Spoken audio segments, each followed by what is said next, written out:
Chapter 30 Writing Argument. Argumentative writing take a position and support with reason and evidence. An argument consists of claim, the point you want to prove, evidence, fact that support your argument, reason, logic that connect the evidence to your argument. Counterclaim, claim that contradicted your claim. Conclusion, the summary of your argument or the final judgment you've reached through your argument. Organization helps you structure your writing so it's as persuasive as possible. In an argument, the order matters a lot. If you start giving evidence before you state your claim, people may not know what you are trying to prove. If you state your reasons before you give your evidence, people may think that you are just making up claims without any facts to support them. To make an effective argument, everything needs to be in the right order, with your claim supported by evidence and reason, and all of it leading up to your logical conclusion.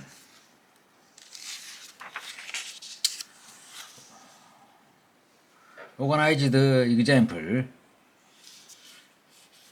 Everyone knows that studying helps you learn, but exercising your body is as important as exercising your mind. In fact, kids who exercise more do better on tests, even when they don't study any more than other kids. People who do some gentle exercise as they are listening to new information tend to remember it better. So if you want to learn more and learn better, don't just hit the books. Get moving. Introduction, claim, evidence, conclusion. But when we scramble the sentences, it makes much less sense. An organized example. People who do some gentle exercise as they are listening to new information tend to remember it better. But exercising your body is as important as exercising your mind. Everyone knows that studying helps you learn, so if you want to learn more and learn better, don't just hit the books, get moving. In fact, kids who exercise more do better on tests even when they don't study any more than other kids. Without the introduction, we don't understand how this fact connects to anything. Without the introduction, we don't understand what this claim relates to. This conclusion hasn't been proven yet because the earlier sentences are confusing and out of order, and there's another sentence after it. This isn't a conclusion, it's a piece of evidence. It doesn't make sense to leave it here after the argument has already been made. The sentences are in random order, so you are barely tell what the author is saying. Even when all the right pieces are there, they won't get your point across unless they are in the right order. Transitions. When writing an argument, certain words can signal the relationship between your claim, reason, evidence, counterclaim, and conclusion.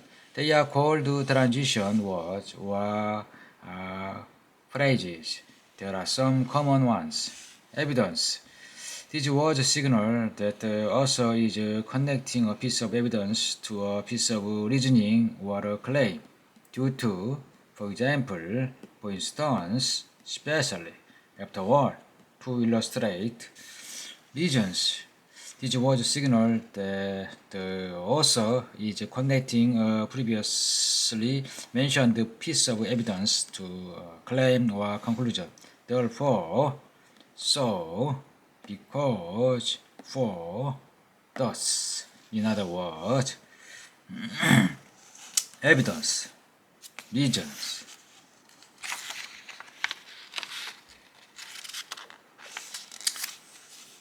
Counterclaim. This was a signal that the author is connecting a counterclaim to a previously explained concept. Why he or she disagree with a counterclaim, or how a counterclaim is connected to his or her own argument. One might argue, but, however, rather, nevertheless, otherwise, though, yet, in contrast, on the other hand. Conclusion. This was a signal that the author is connecting all of the previous information to the final conclusion. As a result, hence, finally, in conclusion, last.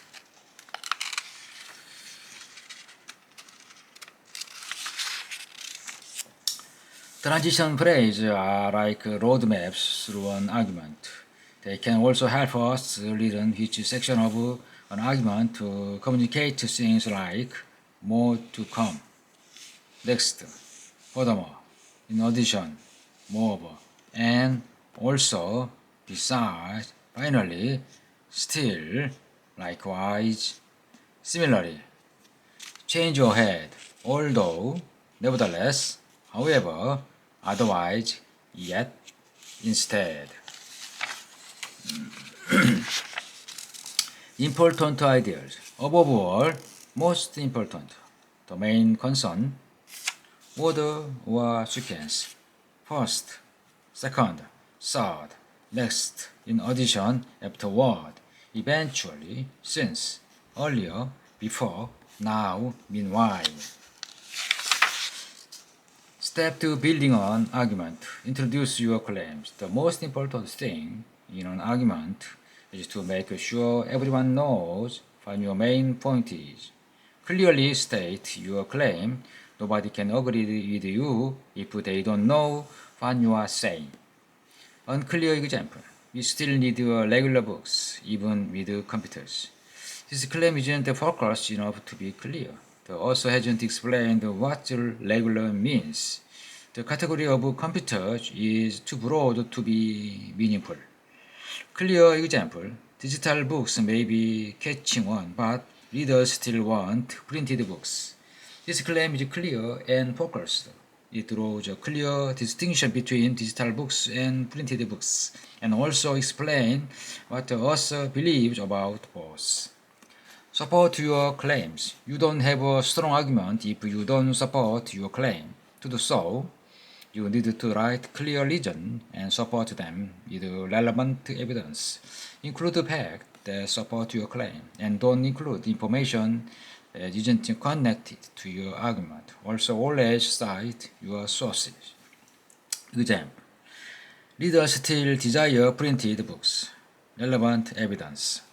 Printed book sales dropped when digital readers were introduced, but now sales of traditional books are rising again. Gibson. E-books go out of fashion as book sales revive. Time 2015. Irrelevant evidence. Printed books can be used as doorstops. Doesn't connect with the reader's part of the argument because a book's user doorstop is not being read. Evidence and reason are closely related, but they are not the same. Evidence answers the question, what makes you think that? Reason answers the question, why is that important? Example, claim, my team will win the state championship this year. Evidence, what makes you think that? You have a great running game, fabulous defense, and strong players. Reason, why is that important? The last team to win the state championship has the exact same characteristics. You must always connect your evidence to reasoning for a strong explanation. Otherwise, your evidence won't support your argument well. Example, I don't think it's a good idea to picnic today. It's raining. Claim, evidence. The rain is a fact about the world, but by itself it's not a reason for something. A reason connects your evidence to your argument. Example, I don't think it's a good idea to picnic today. claim. It's raining evidence, so we'll get wet if you are outside. Reason. Acknowledge, alternate, and opposing claims. You can't win an argument by pretending no one disagrees with you. Then you leave your argument open to leaders pointing out obvious counterclaim. You've got to acknowledge those disagreements and refute them, or prove them wrong. Simply include the opposing claim and write a rebuttal. The reason why the claim isn't valid. Rebuttal. Contradiction. Example. Some people say that as the world becomes increasingly depends on digital device, the printed book will eventually become a thing of the past. But digital technology is still new, while the technology of the printed book has persisted for almost 1,000 years. As the world becomes increasingly digital, people have also begun to long for things that they can see, touch, and enjoy in the real world, like printed books. Counterclaim, rebuttal. Come to a conclusion. When you get to the end, it's time to wrap it all up with concluding statement. Concluding statements should restate your argument or claim and summarize the most important points covered in the passage. Example. Given a fact, the printed book has survived enormous cultural change over hundreds of years, and the fact that readers today are buying more of them than before, it's clear that the printed book is here to stay.